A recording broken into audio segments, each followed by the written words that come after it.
privilege to have Governor Tim Pawlenty with us. Thank you, Governor, for taking the time to come and speak with us today. Thanks so much. Tim Pawlenty is from Minnesota. Tim Pawlenty is from Minnesota. He was elected to the State House of Representatives in 1991. He quickly moved to the position of Majority Leader, and he became, before he became a second-term governor in Minnesota. As governor, he cut nearly $800 million in taxes. He used his executive power to force necessary spending cuts.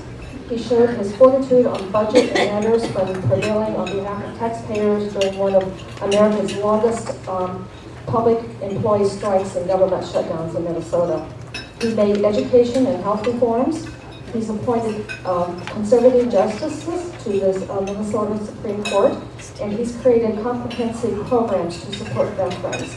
He's visited both Afghanistan and Iraq, and he and his wife and 2 teenage daughters reside in Eagan, Minnesota. So please welcome Governor Pawlenty.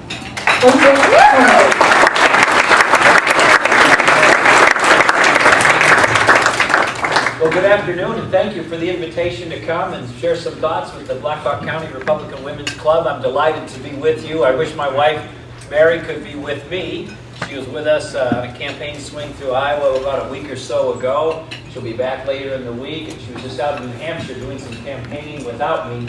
But I think if you had a chance to meet her, you'd like her. She's wonderful. We've been married going on 24 years later this fall. We met at the University of Minnesota, but she gives me some wonderful advice, and of course we've had some great experiences together. One that I like to share is when we were going to the Wisconsin Dells, or as I like to call it, the Wisconsin Riviera, some years ago. And if you've been there, you know it's these big water slides, and it's a great place for young families to go.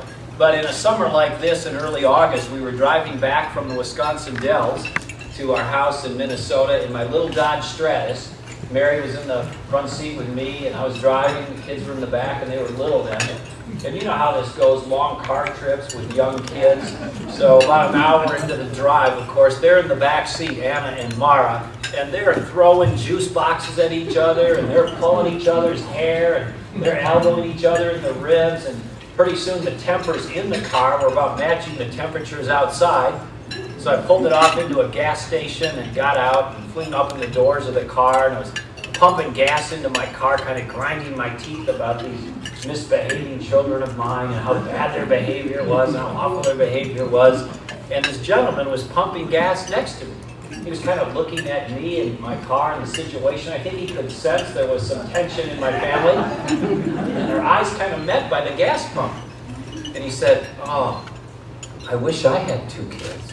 I thought, "Oh, Pawlenty, jerk." Here you have these beautiful cherubs, these gifts from God, these wonderful children, and this poor sap, he doesn't have any of this. And I turned to him and I said, "Well, I'm sorry, sir, you don't have children?" And he said, "No, I got 5 kids. I wish I had 2 kids."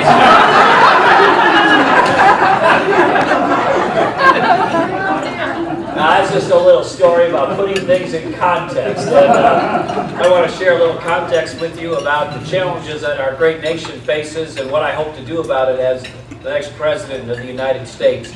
I was sharing with our table here some reflections from my time as governor of Minnesota, one of which was to have the first government shutdown in 150 years because my Democrat legislature wanted to raise spending and taxes, and I didn't. So we took it to a shutdown. And we were talking about what ended this most recent shutdown, the second one in Minnesota's history. And I was saying, look, for a lot of people who were in the private sector, the shutdown didn't impose a lot of hardships. It did for some others. But one of the things that broke the shutdown is when people couldn't get beer anymore. The government didn't give out the liquor licenses or the bar licenses, and so people couldn't get beer, and then all of a sudden, the logjam broke over. Funny how that worked out. But here's what I want to share with you today. I'm running for President of the United States because, like you, I love this nation, and I've got the experience and the skills and the ability to get it back to a better place, and boy, do we need it. And you don't have to just look at the news of the last 48 hours to see how off track our wonderful country is. But you can see over the last 3 years, and in some ways even before that, the beginnings of a very troubled, misguided direction for our country. And one of the ways that we need to think about the way forward is to learn the lessons about how we got into this mess. And so I'd like to spend a minute with you just talking about some of the things that got us here.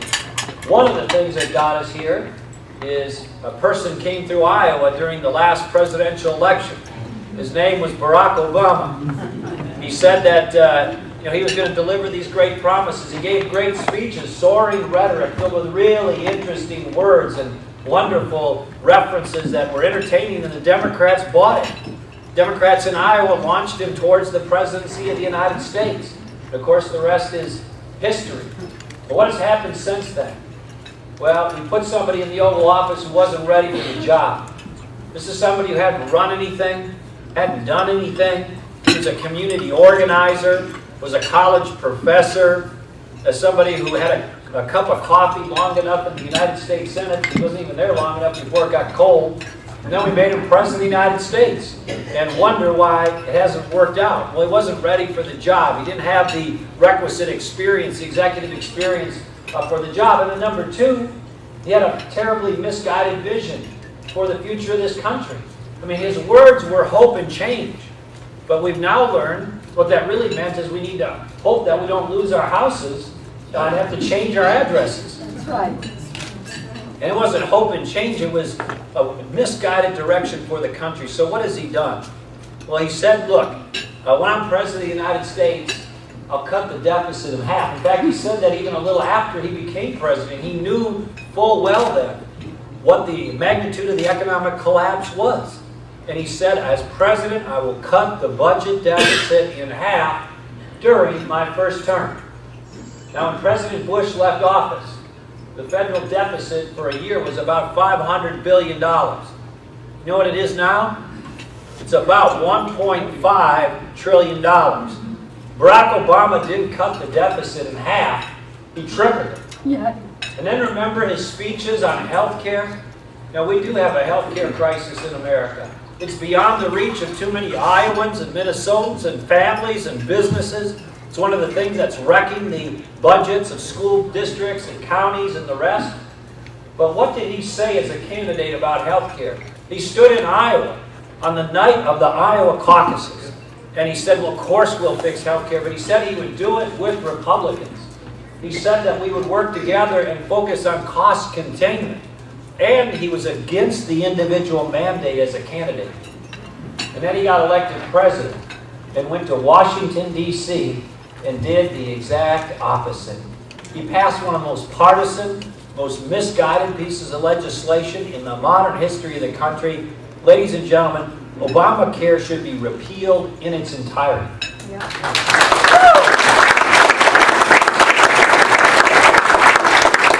Now there's more. I won't go on because the list goes on and on and on. But let me give you one final example about his broken promises and his misguided direction for America. Remember, the centerpiece of his economic plan, the thing that he promised would work for the economy, was something called the stimulus bill, which turned out to be a big, porky government sustenance bill.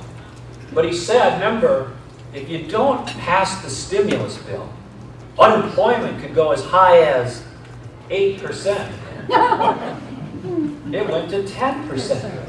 It's still at 9%. So President Obama, again, was wrong and broke his promises. In order to have a new and better direction for America, we're going to need a new and better president. His time is up. He had 3 years in office. You can stick a fork in him. He's done.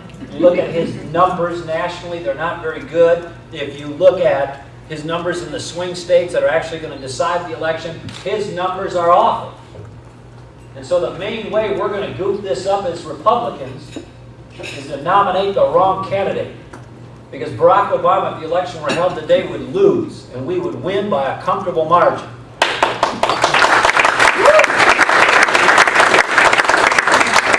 But our vision for America has to be about more than just bashing Barack Obama. We got to show the American people what we'll do for the country. That's right for the country, that's good for the country. We'll restore America's spirit, we'll restore America's identity, and we'll restore this economy. Now, I won't go through it all, but let me address a few that I think are most important. We can't be a successful nation going forward unless we get this economy moving again. We provide jobs for our people. One of the best things that public servants can do is do those things that create an environment where businesses want to start and grow in Iowa and Minnesota and America.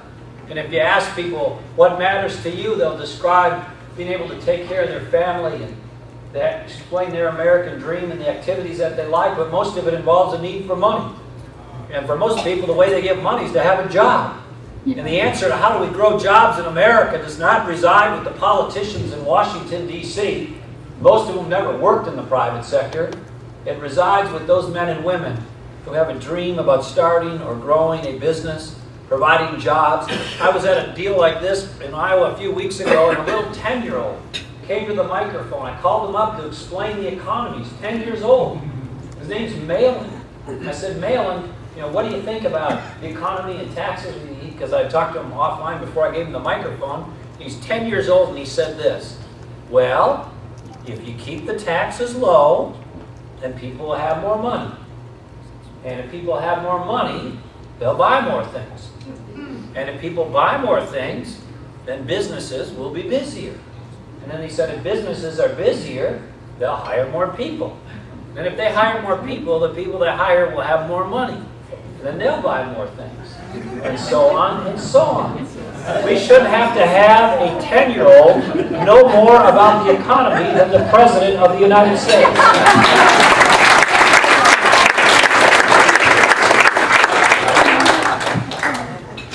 So what do we do about this? Well, President Obama doesn't have a jobs plan or an economic plan. He just has a campaign plan. And his view of the world is we're going to grow the economy by growing government. That's not what I believe, and I doubt that's what you believe. He wants to take things from the private sector and bring it into government. I want to take things from government and bring it into the private sector. There are 6 million businesses in the United States of America. 5.9 million of them or so have 500 employees or less. The point of that is most of the jobs in this country, or most of the businesses in this country, are small and medium-sized businesses. We need to do things to encourage them, not discourage them. We need to do things to make their load lighter, not heavier. We need to do things to give them certainty and confidence about the future, not uncertainty and lacking in confidence. Now, if you look at President Obama's plans, he basically has weighed them down and discouraged them. And they're saying, please, get the government off my back. And some talk about taxes, some talk about regulations, some talk about Obamacare and the costs coming with that, some talk about energy costs, some talk about other issues, but the basic message is the government's made it too heavy, too discouraging.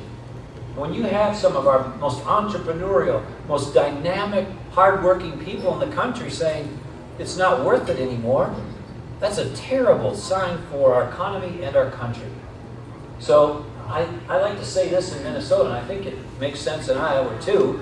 Democrats don't understand this. They say, hey, we're for jobs too. Well, you can't be pro-jobs and anti-business.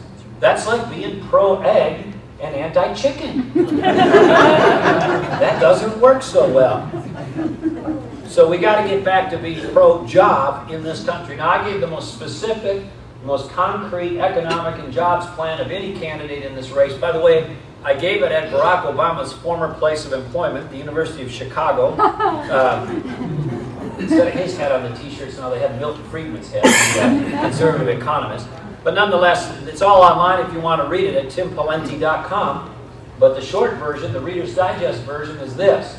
Take the business tax rate from 35% down to 15%. Make it one of the best in the world instead of one of the worst in the world. But in exchange for that, clean out as many of the special deals, deductions, loopholes, special arrangements that businesses have with the federal government so that we have a flat, simple, transparent, pro-growth, pro-investment business tax code in this country, and then make sure that their ability to succeed depends on their ability to connect to customers, not their ability to go get some lobbyist or connect or buy off their member of Congress. We want them to compete in a market. Give everybody one simple flat rate, get rid of as many of the special deals as possible, and let the market work. Get out of the way and make the load lighter. Take the individual tax rates from 6 down to 2 under my proposal. Eliminate under my proposal taxation on capital gains and dividends and interest and the estate tax. It goes through and talks about what we need to do to fix spending. It talks about the need to have stable and lower energy prices by creating more supply of energy. And my energy policy can be summarized in 3 words. More American energy. All of the above. And I don't know about you, but I'm tired of these regulations. Everybody complains about them all over the country. There's too many. They're too contradictory. They're too expensive. They're overbaked. So I think we have to put some limits on our government as citizens and take back our government. I think we should pass a law that says any new regulation that goes into effect has to come back to Congress for an up or down vote. So real people with real experience and have to experience the real burdens of these things have one more crack at their elected representative before these regulations go into effect, so they don't have to chase around these unelected bureaucrats who don't listen to them and stiff-arm us. Number 2, let's sunset every regulation. Instead of having to go on forever and ever and ever, let's force the bureaucrats to come back and justify every 3 or 5 years whether a regulation deserves to continue in its current form or not. Because the assumption should be they end, not that they go on forever. Now we got more work to do as well on the spending side. Look, you're all familiar with the issue because of the debt ceiling debate and otherwise. This debt ceiling debate, by the way, it was just a symptom of an underlying problem, and they didn't fix the underlying problem. You know, what's your name, sir? My name's Carter, Del Carter. Yeah, Del comes to me, and I'm a physician, and Del's got a fever, and Del's got a fever for an hour. I might say, go take it easy, and we'll see what it looks like tomorrow. If he comes back tomorrow and he's still got a fever, we might give Del some aspirin or some ibuprofen, to treat the symptom. But if Del comes back, weeks later and months later and says, I still have a fever, you can't just keep throwing Del aspirin. At some point, you got to find out and fix the underlying condition. This debt ceiling debate was just a symptom of much deeper and more significant problems, and they didn't fix it.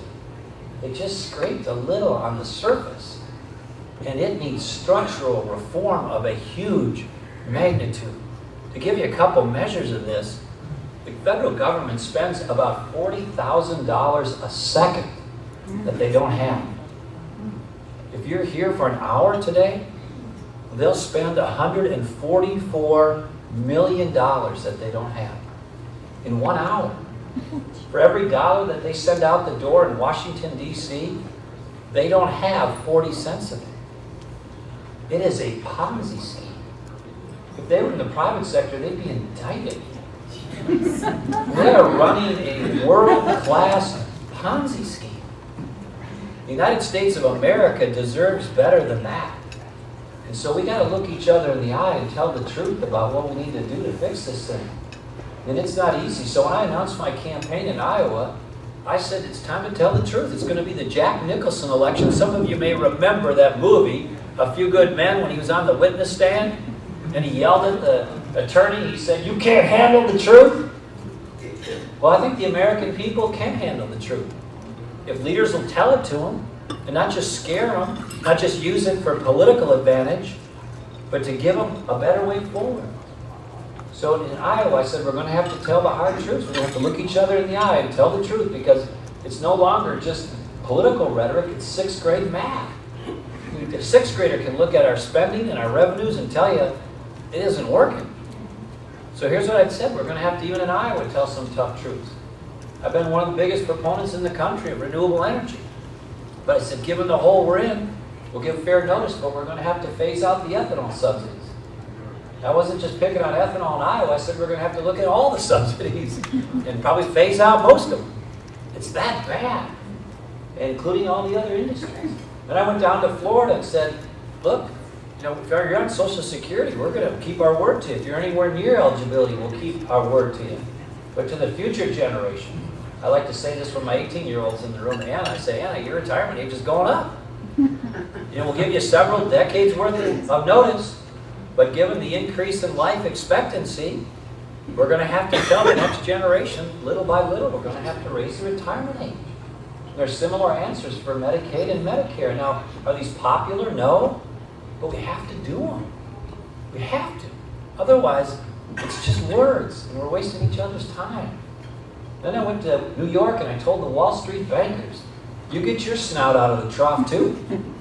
Because when I'm president, there's not going to be any more Wall Street handouts, bailouts, carve-outs, special deals. That day's over. Then I went to Washington, D.C. and told the public employee unions, you can't be getting better deals compensation-wise than the people who are paying the bill. So your stuff's going to have to be reformed and frozen too, and I'm down the list. But on all of these things, Republican candidates are going to come through Black Hawk County, and many of them are going to say many of the same things. So if another fill-in-the-blank Republican candidate for president were standing here that day, they'd say, hey, I'm for reducing spending. They'd say, I'm for cutting taxes. They'll say, I'm for school reform that features parents. They'll say, I'm for public employee compensation reform. They'll say, I'm for appointing conservative justices. They'll say, I'm pro-life. They'll say, I'm pro-traditional marriage. They'll say a lot of other things. So you might hear that and you might say, well, what's the difference? You know, they all sound similar. Well, I hope you ask some additional questions. I hope one of the questions you ask is, have you ever done any of it? Because what we saw with Barack Obama is somebody who came through Iowa and mesmerized the Democrats. Not based on anything he did, not based on any executive experience, not based on having run something, but he gave good speeches. And people bought it. And now we see the results. So I hope you'll look at these candidates, including me, and say, have you done it? And when you look at my record in Minnesota, what you'll see is not more rhetoric, but results. We took spending from historic highs to historic lows. We cut taxes $800 million net during my time as governor. We had school reform. That was one of the first states in the nation to offer performance pay for teachers statewide. I did public employee compensation reform before it was the cool and popular thing to do. We did it years ago. I did welfare reform and immigration reform, advanced the pro-life cause farther than I think anybody in the country, appointed some of the best and most conservative justices on the Supreme Court of any state court in the nation. And on down the list, I've done it all. And so when people say, how do we know as president what he'll do, you don't have to guess. The proof is in the pudding. You can kick the tires. Please limit the kicking to just the tires, though. Tires are good. And then importantly also, you've got to have somebody who has executive experience. And I think you want somebody in the Oval Office in these most challenging of times who's run something large with a public component to it and driven it to conclusion. So I want to close and just tell you, we can do this. We just need the right leadership. If we went around this room and asked each of you to tell your American story, one by one you'd stand up and talk about what's important to you and what you've learned and what you value. And I think we'd hear some powerful stories about your faith. I think we'd hear some powerful stories about your family and what that's meant to you. I think we'd hear some powerful stories about your church and community and neighborhood. I think we'd hear some powerful stories about how you've encountered some of life's challenges, maybe in health or in finance or some other circumstance of life where others have pulled alongside and encouraged you.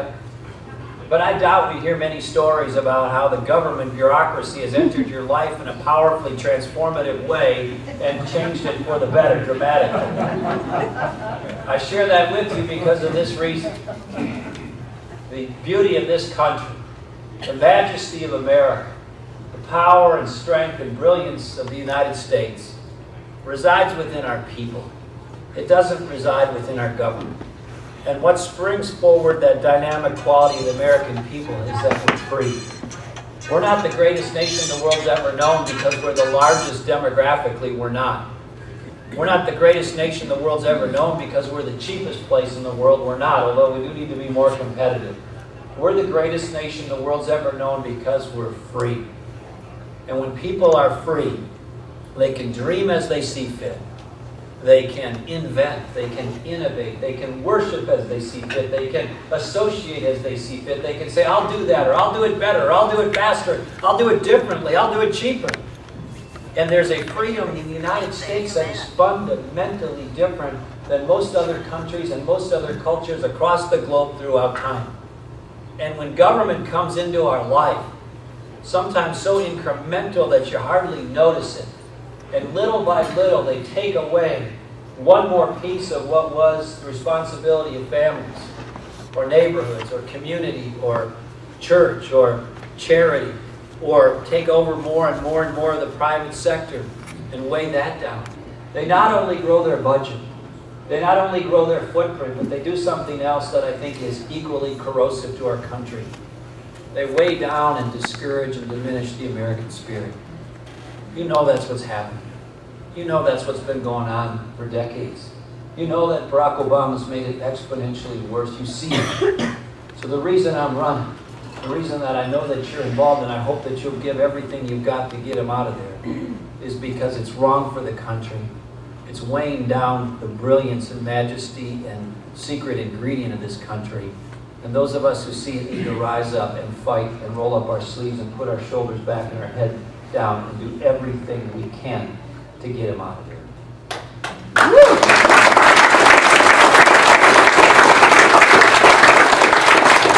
So our campaign has a big day coming up in Ames Straw Poll. I hope you'll come and visit. Well, if you need a ride, we've got buses. We're going to serve barbecue, Dairy Queen blizzards. There's going to be speakers, bands. It's going to be a lot of fun. So if you're inclined, we'd love to have you come to Ames and support our campaign.